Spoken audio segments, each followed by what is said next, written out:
altering and dropping indexes. As you can see, we have an alter index, schema index, change something in it, and a drop index command which just drops the thing. What I've done is, in this particular movie, I'm going to highlight the things that we didn't discuss in the create index command. Firstly, let's look at enable and disable. Now, this is an interesting one. What I'd actually like to do is to go into the manuals to show you where to find this option, because it's a little awkward, and also show you the description. So let's go into the manual, and here we are in the Oracle manual. What I actually want to do, yes, we're already in the SQL language reference, I want to search for alter index. Now, I said that enable and disable were a little awkward. As you can see, the initial syntax diagram shows me all these goodies and options. Some of them are lowercase, some of them are uppercase. The lowercase ones have an extra description or a link down here. Deallocate unused.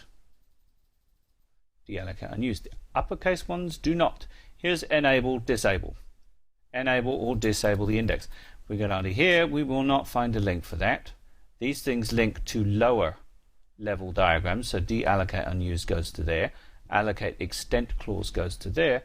To find enable disable, or we could search for it using the search option in the browser, but that might be difficult to find because there could be lots of instances of the word enable or disable.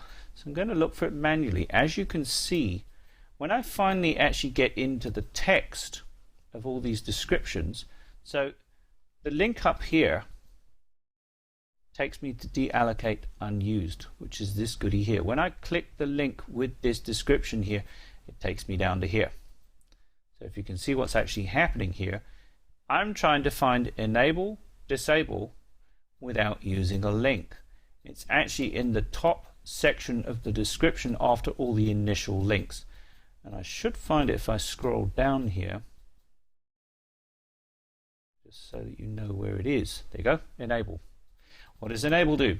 Enable applies only to function-based indexes that have been disabled, because a user-defined function used by the index was dropped or replaced.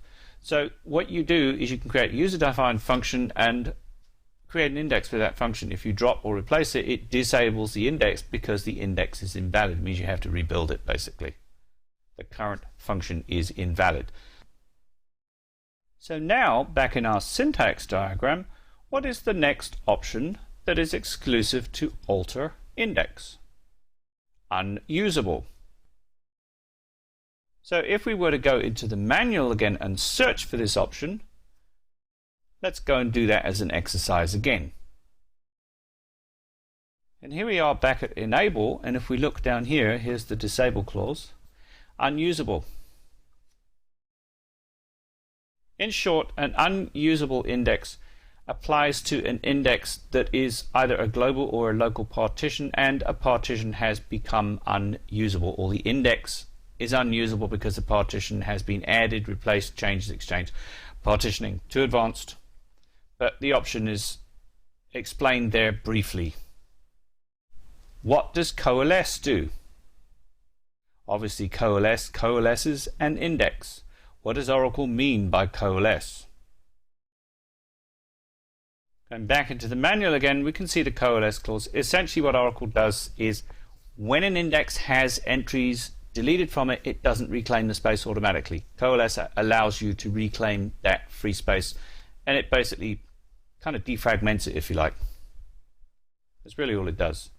It will make the index more efficient because it will be smaller, more compact, and you won't be searching through dead space if you've deleted a lot of data. Again, a B-tree index, when a record is deleted from the index or from the table, it will not be removed from the index. It will just leave a blank space. So you can get a lot of I/O space to search over if you're doing full index scans, or you can have a lot of dead branches and dead trees that get scanned through looking for specific index searches. Can get very inefficient if you constantly delete information from a table. Obviously, if you've got a table with lots of indexes on it, it can exacerbate that problem. What's next? You can rename an index to something else. Pretty basic. You can switch logging on and off with the alter command as you can with the create command. What's interesting about this is people get confused between logging and monitoring. What does monitoring do? Monitoring is actually very simple. All that the monitoring clause does is forces or allows Oracle to monitor the usage of an index, how much an index is used. In other words, if it's not used at all and you've been monitoring it for 6 months, then you can probably drop the index. The rebuild clause in an index literally allows you to rebuild an index without changing certain aspects of it. One thing that actually doesn't fit in here is the no logging clause inside the rebuild statement. So I'm just going to remove that quickly so we have a correct syntax diagram. And here's the logging clause removed from the rebuild statement because it's irrelevant to rebuilding. Rebuilding implies change the index and the attributes or the structure of the index, the data itself. The other options above, such as this, actually change attributes of the index or perform specific operations on the index, such as coalescing. There are also physical properties, partitioning and parallel, which we discussed with create. There's also, in altering indexing, you can actually deallocate unused space and allocate extents. These are both advanced topics. When you drop an index, you simply drop an index. Nothing else to be said for it.